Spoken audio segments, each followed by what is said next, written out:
ഹരിശ്രീ ഗണപതയേ നമ.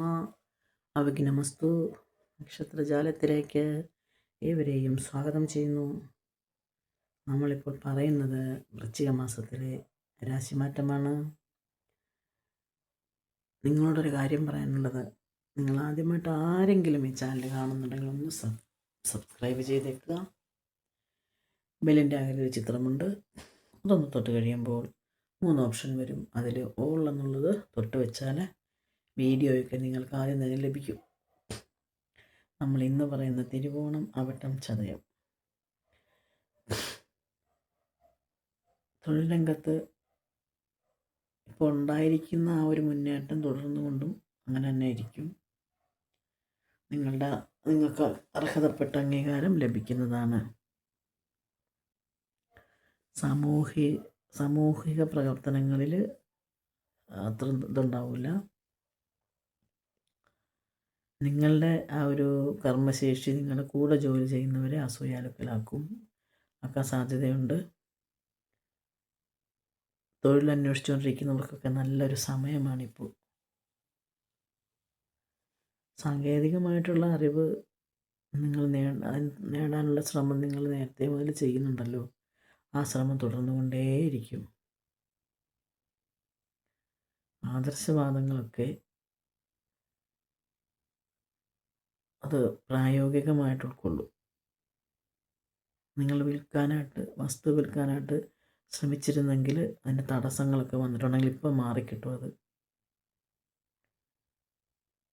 സുഹൃത്തുക്കളുടെ നിർദ്ദേശങ്ങൾ എല്ലാം അങ്ങോട്ട് പൂർണ്ണമായിട്ട് എടുക്കേണ്ട കാര്യമില്ല. അത് ചിലപ്പോൾ അത് അപ്രായോഗികമായിട്ടൊക്കെ വരാൻ സാധ്യതയുണ്ട്. വൃശ്ചികം പകുതി കഴിഞ്ഞാൽ നല്ലതാണ്, പക്ഷേ ജോലി ഭാരം കൂടുന്നതാണ്. ചെയ്യുന്ന യാത്രകളൊക്കെ ക്ലേശകരമായിട്ട് വരും. ചെലവിൻ്റെ കാര്യത്തെ ചൊല്ലി കുടുംബത്തിൽ വാക്ക് തർക്കങ്ങൾ ഉടലെടുക്കാൻ സാധ്യതയുണ്ട്. ഇത്രയും കാര്യങ്ങളാണ് തിരുവോണത്തെക്കുറിച്ച് പറയാനുള്ളത്. അവിട്ടനാളിനെ കുറിച്ച് പറയുകയാണെങ്കിൽ, നിങ്ങളുടെ ഔദ്യോഗികമായിട്ടുള്ള ചുമതലകൾ വീണ്ടും വർദ്ധിക്കും. പക്ഷെ എന്നാൽ നിങ്ങളതിൽ വിജയിക്കുകയും ചെയ്യും. അതിൽ പ്രശംസയും നേടും.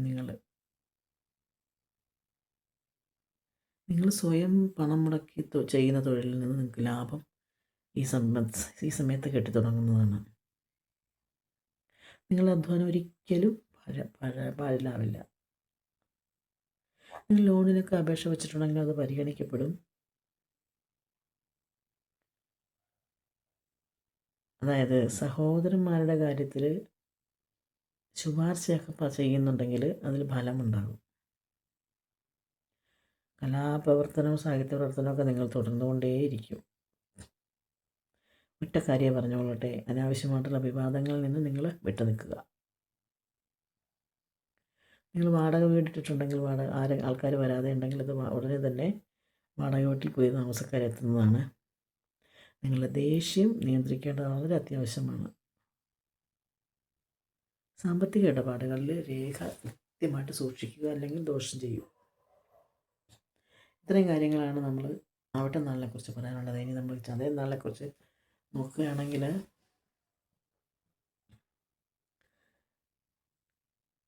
ഡിസംബർ 1 തന്നെ രാത്രി രാഹു പ്രവേശിച്ചിട്ടുണ്ട്. മാത്രമല്ല രാഹുവിൻ്റെ സ്വന്തം നക്ഷത്രമാണ് ചതയം. എന്നാലും പാപഗ്രഹം ജന്മനക്ഷത്രത്തിലും ശനി 2ാം നക്ഷത്രത്തിലും തുടരുന്നത് കൊണ്ട് ചതയം നാളുകാർക്ക് പലതരം സമ്മർദ്ദങ്ങൾ അനുഭവപ്പെടാൻ സാധ്യതയുണ്ട്. നിങ്ങളുടെ ആലസ്യം നിങ്ങളുടെ ഉത്തരവാദിത്തങ്ങളിൽ നിന്ന് നിങ്ങളെ പിൻവലിക്കാൻ സാധ്യതയുണ്ട്. മറ്റ് ഗ്രഹങ്ങളെല്ലാം അനുകൂല ഭാവങ്ങളിലാണ് സഞ്ചരിക്കുന്നത്. അതുകൊണ്ട് തന്നെ ഗുണാനുഭവങ്ങൾ വന്നെത്തുന്നതാണ്. നിങ്ങൾ ചെയ്യുന്ന വ്യാപാരത്തിൽ പുരോഗതി ഉണ്ടാവും. നിങ്ങൾക്ക് കടബാധ്യത ഉണ്ടായിരുന്നെങ്കിൽ ഭംഗിയായിട്ടത് നിങ്ങൾ പരിഹരിക്കും.